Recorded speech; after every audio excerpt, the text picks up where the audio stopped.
Hello, this is my first review of a Sims 4 pack. Actually, one of my first reviews in general, officially anyway. I mean, I nerd out on things in private sometimes, but making an actual video about it is a whole nother matter. If I sound like I am the spokesperson for the company that produces Valium, it's because I am the spokesperson for the company that produces Valium. I'm kidding, of course. I'm actually the spokesperson for the company that makes Viagra. No, that's a lie. And that's probably too like PG-17 or something. I don't know. Who cares? But I wanted to give a review of the Vampires pack for The Sims 4. And I wanted to kind of approach it in a general way, just cover kind of the broader bases of it, and look at the gameplay of it, and things like replay value and how it's going to play out in future content. Because the fact of the matter is, this is one of those things where it would take weeks or months for me to get deeply enough into the content that I can say, like, oh, here's an overview of all of it. Because the way this game is designed, there's all these kind of little sandbox tools that you get, these little things that can open up various paths and possibilities. So I've played it for all of like 6-10 hours, something like that. It's hardly a comprehensive review, so I'm gonna call it kind of a first impressions review. Just get that out of the way. This isn't meant to be like, I have explored everything and I know this pack top to bottom. So let's get right into it before I fall asleep. So gameplay. The main thing I want to talk about with regards to gameplay in this pack is the power system. And that's because it's basically something that hasn't been seen in The Sims 4 before. And I think the way they've done it, especially with the presence of weaknesses and the fact that it's something point-based, that the player completely chooses of their own accord, it puts in something that is very much needed in this game. The sort of classic or vanilla skills in the game had some problems and still have some problems in that you can kind of just max all of them. And there's nothing inherently wrong with being able to do that in a game that is meant to be kind of the player chooses. But the issue is that due to how autonomy works, you can end up with these skills, for instance cooking, where if you have a refrigerator and a stove in your home, pretty much every sim in your home who is capable of cooking is going to end up with some cooking skill, which, let's face it, isn't exactly realistic. There are a lot of people in real life who are just hopeless when it comes to cooking, or they can only cook box dinners or microwave dinners, or they go out to eat. Most people that I know are not amazing cooks. I myself am not. I didn't like, oh, I need to cook food tonight. Now I'm cooking skill level 4. Okay, yeah. So, but the powers and weaknesses system, it kind of looks at that and says, okay, we're gonna fix that problem. So you have trade-offs. You have to choose these weaknesses to balance out your powers, and it helps create a sense of identity in your characters, which I think is really where the strength of this pack is. not only in the character creation and creative sim, but in the fact that you can kind of create what you want to create, and it's going to be different than the last thing that you created in these subtle ways. And I think this kind of bleeds into talking about replay value, because, you know, a question you might have is like, oh, is this just going to be a gimmick? Am I going to play with this for a day? And then I'm like, okay, well, that was vampires. Yeah, they need plasma and yada yada. Okay, who cares? I'm done. But instead, you kind of have a lot of it's similar to the way they design clubs, in that there's a lot of kind of doing your own thing with it.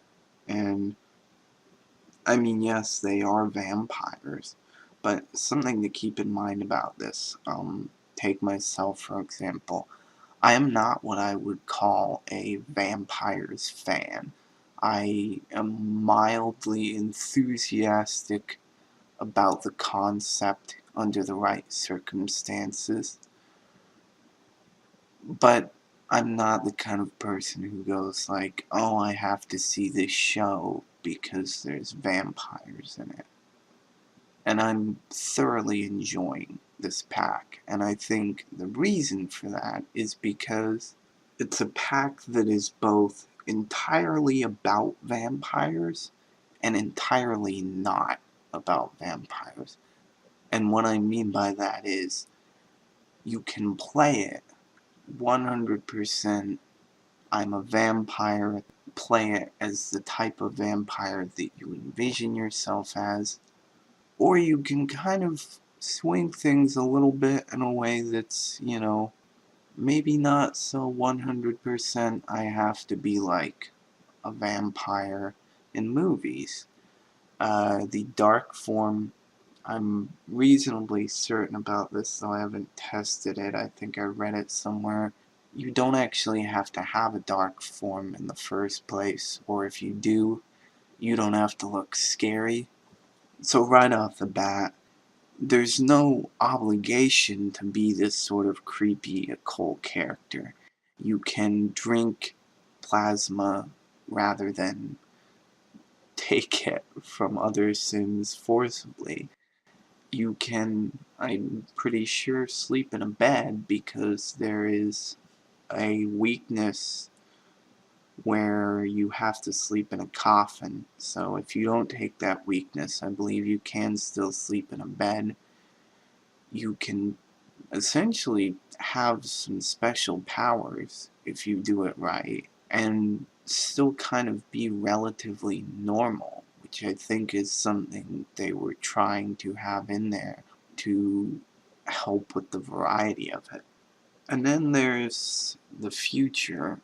How is this going to play into content down the road? I had some kind of misgivings about this concerning the vampire's standard weakness to sunlight, but I got in game and I found out through some experimenting they do in fact have a power they can get which makes them completely immune to sunlight. They also have, there's a recipe they can learn. They can create a drink that makes them temporarily immune to sunlight. So I mean, theoretically you could create a vampire who is essentially a friendly guy who has some characteristics that are reminiscent of a vampire, but ultimately he's not a creature of the night. He's running around in broad daylight using super speed like the Flash and being nice to people. So where this pack shines, I think, is that it's both specific and general, and I have to applaud them for how they executed it. I think they did a great job of appealing to both the people who wanted that very specific thing and the people who were okay with something kind of just these general powers. And, in name, you're gonna be a vampire no matter what if you become a vampire. Duh, right? And you're gonna have certain characteristics where you're like, oh yeah, I guess I'm a vampire. But some of it is fairly ignorable, I think, and the more you play with this, the more the possibilities are gonna kind of come out of it. So if you are someone who is into vampires, you're in love with them, this is absolutely the pack for you. I mean, it's vampires. If you are someone who is not into vampires, but you are into supernatural, you may also love this pack. If you are someone who is not into vampires, and you're not into anything remotely, superpowers, supernatural, doing things that cannot be done in reality by a normal human being, you're probably not going to get much out of it, because aside from the creative sim items and the build and buy mode items, most of the features are centered around this sort of superhuman aspect of a simulated life. That's about all I got to say on that. I hope you enjoyed listening and didn't fall asleep, or if you did fall asleep, I hope you had a good nap. I hope you have a wonderful day, or perhaps a mediocre day. If you have a mediocre day, that would be better than having a bad day. And even if you have a bad day, I mean, let's face it, that's better than having a horrific day. Am I right? I'm not right. Okay, I'll shut up now. I'm just saying, like, mediocre, bad, good, it's all the same, right? It's not the same. Okay. I'm just gonna stop now while I'm behind.